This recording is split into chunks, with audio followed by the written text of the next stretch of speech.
Olá, como vai? Seja bem-vindo, seja bem-vinda. Estamos mais uma vez recebendo no nosso A História da Foto o jornalista Beto Almeida. Beto Almeida foi instalador da Telesur no Brasil e um dos primeiros jornalistas da TV Senado. Beto Almeida, como vai? Bem, muito bem. Prazer estar aqui. Agradecemos mais uma vez a sua presença aqui, a sua participação no nosso A História da Foto. Foto essa, então, do presidente Ernesto Geisel com o secretário de Estado americano Henry Kissinger. Beto, contextualize essa foto pra gente. Como se dá essa vinda? Em que condições se dá a vinda de Henry Kissinger ao Brasil? Esse contexto é muito intrincado, porque naquele momento o presidente Ernesto Geisel tinha uma política externa chamada terceiro mundista. Era assim chamada essa política externa. Você sabe, Beto Almeida, já fazendo uma interrupção, ela é sequência de uma política externa independente de Jânio Quadros, né? De atenção ao terceiro mundo, digamos assim. Exatamente. E o presidente Geisel tinha reatado relações com a China, o que o Kissinger mais tarde viria a costurar também no caso do reatamento dos Estados Unidos, né? Os Estados Unidos também reataram com a China, o governo Nixon, né, até. Mas o chanceler, na verdade, o secretário de Estado americano, veio aqui para fazer um puxão de orelhas do Geisel. Porque ele dizia o seguinte: vocês, o Brasil, estão fazendo o jogo dos comunistas na África, porque o Brasil estava apoiando Agostinho Neto, Samora Machel, Amílcar Cabral. E o Agostinho Neto em Angola, por exemplo, estava sendo apoiado por Cuba, que tinha inclusive presença de tropas, porque as tropas cubanas lutaram em Angola em defesa da independência da Angola. Eu me lembro, inclusive, Beto Almeida, que se cogitou de se enviar militares brasileiros para Angola também. Ou seja, o Henry Kissinger não engoliu de maneira nenhuma uma resposta que o presidente Geisel deu a ele, exatamente depois dele fazer essa observação: vocês estão fazendo o jogo dos comunistas? O Geisel disse assim: esse tema, a política externa, não está na agenda da nossa reunião. Ou seja, mas já havia um potencial, ou, na verdade, uma soma de confrontos, porque além de reatar com a China, o Brasil já tinha, no governo Geisel, rompido o acordo militar com os Estados Unidos, tinha assinado o acordo nuclear com a Alemanha, né? Desagradando em muitos Estados Unidos. E tinha quebrado o bloqueio que os Estados Unidos haviam imposto ao Saddam Hussein no Iraque. Ou seja, essa política que hoje foi muito discutida, polemizada há pouco tempo, do Brasil criar empresas para fazer obras no exterior, isso começa lá atrás. As obras no Iraque já haviam sido feitas por empresas brasileiras de engenharia nacional, que têm grande expertise, né? Mas, além disso, o Brasil, na época, não tinha petróleo, importava o petróleo, portanto, quebrou o bloqueio que os Estados Unidos haviam imposto ao regime de Saddam Hussein. Isso não foi engolido por Henry Kissinger, que veio reclamar do presidente Geisel e encontrou uma resposta muito firme, porque foi mantida a política externa brasileira. Deixa eu fazer um resgate, até porque você é autor de um documentário sobre Getúlio Vargas e um sobre o comício da Central do Brasil, o último comício de João Goulart. O Geisel era alguém que tinha uma relação com Ernesto Geisel, quando de patente mais baixo, Sim. com Getúlio Vargas. Com Getúlio Vargas. Ernesto Geisel tinha uma relação com Getúlio Vargas quando ele era um militar de patente mais baixa. Sim, ele foi um dos tenentistas, né? Inclusive ele foi indicado pelo próprio Geisel para ser uma espécie de interventor na Paraíba, o secretário de planejamento na Paraíba. Ele era considerado um varguista e ele nunca negou isso. Tanto é assim, pouca gente sabe, que o presidente Geisel, quando o Jânio renuncia e houve aquela enorme dificuldade para que João Goulart pudesse assumir, teve que ser feita uma campanha da legalidade pelo governador Brizola no Rio Grande do Sul, e aí houve toda uma articulação com Tancredo Neves para que o Jango viesse, aceitando a emenda do parlamentarismo, diretamente para Brasília, e houve a ameaça, supostamente pelos Estados Unidos, de que o avião que conduzia o vice-presidente que ia assumir, João Goulart, poderia ser abatido pela Operação Mosquito. Quem desarticulou essa Operação Mosquito foi exatamente Geisel, que era comandante militar do Planalto e assegurou, junto com o Tancredo Neves e Amaral Peixoto, a posse de João Goulart na presidência, fazendo a concessão do parlamentarismo. Na questão administração da máquina pública, quais são os feitos do governo Ernesto Geisel? O governo Geisel era um governo considerado estatizante pelos Estados Unidos. Aliás, um depoimento insuspeito, né? Hoje o senador Mourão, ex-vice-presidente, disse: eu não gostava do Geisel porque ele era estatizante. Eu preferia o Castelo Branco, que era neoliberal. Mourão, né? Mas também os outros depoimentos que se tinham sobre ele, né? do chefe de gabinete, o general que era ministro do Bolsonaro, também dizia exatamente a mesma coisa. Mas era uma linha de ampliar o Estado. Por exemplo, naquela época foram feitas várias empresas estatais. A Nuclem, a Nuclebras, empresas hidrelétricas, a expansão da Petrobras, a virada da Petrobras para o mar. No outro programa você fazia esse comentário, né? E o Geisel tinha sido presidente da Petrobras. Mas no plano da cultura também, a Funarte. Você se lembra do Projeto 6,5, Projeto Pixinguinha? Justo. Era Geisel. Né? A Radiobras, na área da comunicação, a Rádio Nacional da Amazônia, surgiram exatamente nesse período do governo Geisel. Agora, o que era a diferença em relação aos governos anteriores do Geisel é que ele vinha implementando a linha da abertura lenta, gradual e segura. Quer dizer, você diz então que nesses governos militares eles preconizavam um Estado grande, uma máquina estatal. Teria sido isso no Médici também? O protagonismo do Estado, no caso do Médici foi assim, do Costa Silva também foi assim, mas já o Geisel teve que pagar um preço grande porque ele caiu, digamos, numa avaliação negativa nos Estados Unidos, não lhe permitiram fazer o seu sucessor. João Figueiredo não era exatamente o preferido de Ernesto Geisel. Talvez fosse aí o general Andrada Serpa, que era muito mais ligado a essa linha de defesa das estatais, de uma política independente internacional. E que seguiria na abertura também. Exatamente. Nessa abertura. E sim, aí a gente entra na questão política do governo Ernesto Geisel. Qual era a linha dele? A abertura lenta, gradual e segura. Começaram a surgir as manifestações estudantis, a greve de 77 aqui na Universidade de Brasília, sobretudo, que foi muito importante, né?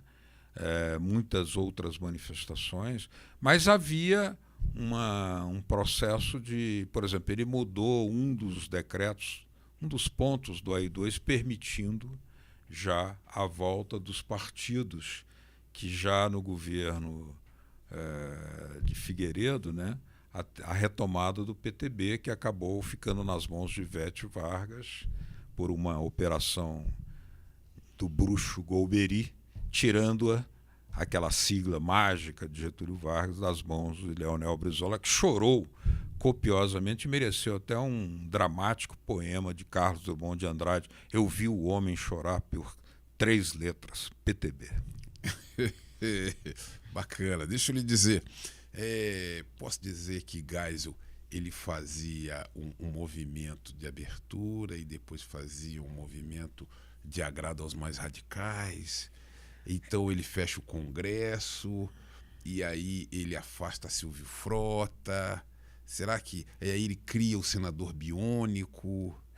A abertura lenta, gradual e segura também compunha com um pacote de Abril, senadores biônicos, que ele era resultante de um jogo de forças.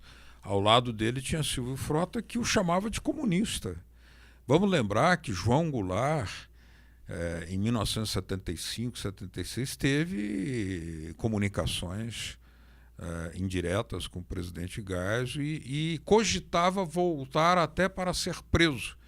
E o general Frota, que esse sim representante da linha dura e dos Estados Unidos, chegou a declarar: se o João Goulart voltar, eu não me responsabilizo pela integridade física dele, ele será preso. Mas quer dizer que ele mantinha contatos indiretamente? Sim, houve contatos indiretos, porque, na verdade, o Jango era um varguista. E o Geisel, na juventude, também tinha sido um varguista. E ele foi interventor na Paraíba, né? Foi, por indicação de Getúlio. Claro. Ele pegou em armas na Revolução de 30 com Getúlio Vargas. Médici também. Né? Então, quer dizer, o tenentismo ele era uma expressão que tinha um programa com uma inclinação estatizante, de moralização da política, de desenvolvimento do país. Um pouco difuso tudo isso, mas tinha uma clareza no sentido do protagonismo do Estado. E isso se viu no governo Geisel. Houve maior protagonismo do Estado, né, com uma política externa independente. Isso foi claramente notável, né? E, além de tudo, o Geisel defendia posições muito polêmicas na América Latina, como, por exemplo, ele se aproximou da União Soviética, reatou com a China. Com Cuba ele não fez nenhum gesto de aproximação, não haviam relações. Mas defendia, por exemplo, o direito de saída ao mar para a Bolívia, que é uma bandeira hoje do governo de esquerda da Bolívia. O Geisel defendia isso já naquela época.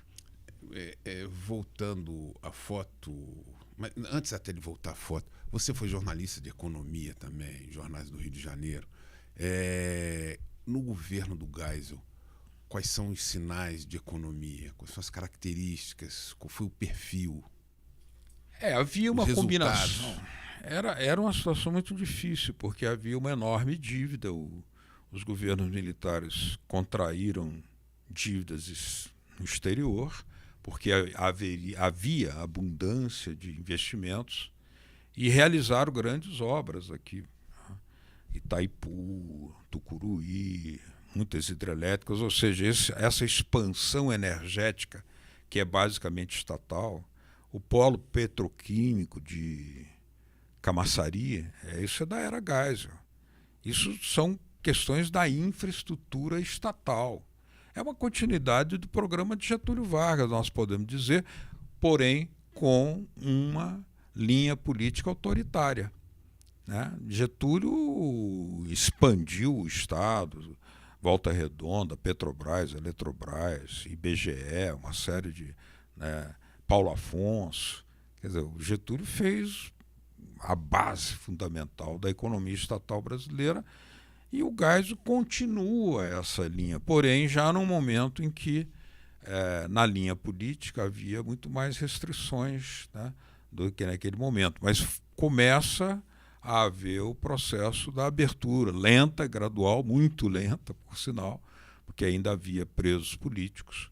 Né? A anistia só aconteceria em agosto de 79. Né? Então, era um momento... Sim, difícil. Mas crescimento, voltando à questão de economia, crescimento. Houve um crescimento importante, né, no governo Geisel. Houve também uma expansão dessa linha de bens de capital. Né? Isso era notável. O Brasil tinha acordos importantes com vários outros países. O reatamento com a China já mostrava uma linha que o que é hoje a China? O nosso maior parceiro comercial e uma das grandes potências mundiais, talvez a maior já, né? Segundo alguns economistas. Então você veja que naquele tempo, Gilberto, o PIB industrial do Brasil, até 1980, que é chamado período da Era Vargas, de 30 a 80, os economistas concordam com isso, o PIB industrial brasileiro era superior ao da China e dos tigres asiáticos somados. Hoje nós não chegamos a 30% do que a China faz. Quer dizer, nós regredimos. O presidente Lula tem dado declarações em favor da reindustrialização como prioridade, porque nós nos desindustrializamos e favorecemos a exportação de matéria-prima primária, né? Quer dizer, isso do ponto de vista da economia é um sinal negativo, porque o Brasil tinha tudo para dar continuidade a um processo de industrialização. Mas, por exemplo, nosso programa espacial está praticamente paralisado. Outros países avançaram muito, como a própria China, como o próprio Irã, que hoje lança naves espaciais até tripuladas, né, ao espaço sideral. Então, nós vemos que há uma situação em que aquela linha que até Geisel se manteve, de industrialização, em combinação com o protagonismo de Estado, na economia, sobretudo, ali termina. Quando vem Figueiredo, já é o processo de uma hegemonia do rentismo, começa ali, né? Então, ali, de lá para cá, o que acontece? Desindustrialização, perda do PIB industrial brasileiro na macroeconomia brasileira. Isso que você chama de economia do rentismo é apenas uma aplicação. Exatamente. Porque as pessoas pegam seu dinheiro, aplicam e esperam, então, os rendimentos. Os investimentos não vão para a indústria, os investimentos vão para o retorno fácil, o chamado capital vadio. Voltando, então, agora sim, a foto surtiu efeito as observações, digamos assim, o puxão de orelha de Kissinger? Foi essa, presidente?